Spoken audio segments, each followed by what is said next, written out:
YSR Telangana party को आज कांग्रेस में जम कर दिया गया। पार्टी की बानी और सदर वाइस शर्मिला जो गुज़िश्ता रोज कौमी दारुल हुकूमत नई दिल्ली पहुंची थी, उन्होंने आज अपने शोहर के साथ कांग्रेस के दफ्तर पहुंचकर कांग्रेस में शमूलियत इख्तियार कर ली और अपनी पार्टी को कांग्रेस में जम कर दिया।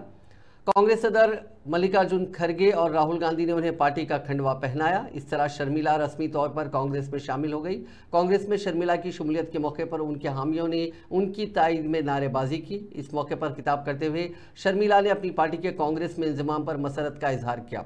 उन्होंने निशानदेही करते हुए कहा कि वाईएसआर तेलंगाना पार्टी आज से इंडियन नेशनल कांग्रेस का हिस्सा बन गई है।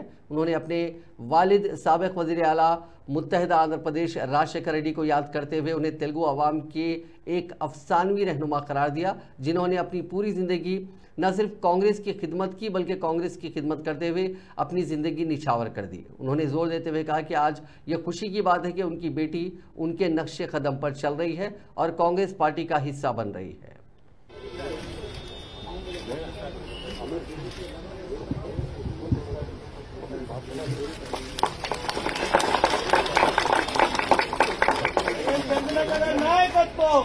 जय कांग्रेस, जय कांग्रेस, जय कांग्रेस, जोहार వైఎస్ఆర్, जोहार వైఎస్ఆర్।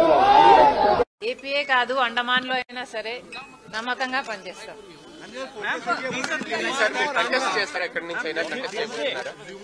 కాంగ్రెస్ పార్టీ ఎలా నిర్ణయిస్తే అదే ఫాలో అవుతాం।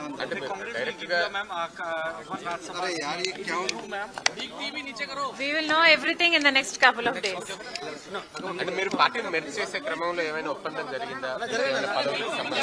లేదు, వాళ్ళు గౌరవంతో ఆహ్వానించడం జరిగింది। మేము రాజశేఖర్ రెడ్డి గారి కళ నెరవేర్చేందుకు బీజేపీ పార్టీని ఎలా అయితే కేసీఆర్ గారిని అక్కడ గద్దెదించామో, బీజేపీ పార్టీ మన దేశానికి అధికారంలో ఉండడం మంచిది కాదు అని తలంచి రాహుల్ గాంధీని ప్రధానమంత్రిని చేసుకోవాలి, కాంగ్రెస్ పార్టీని అధికారం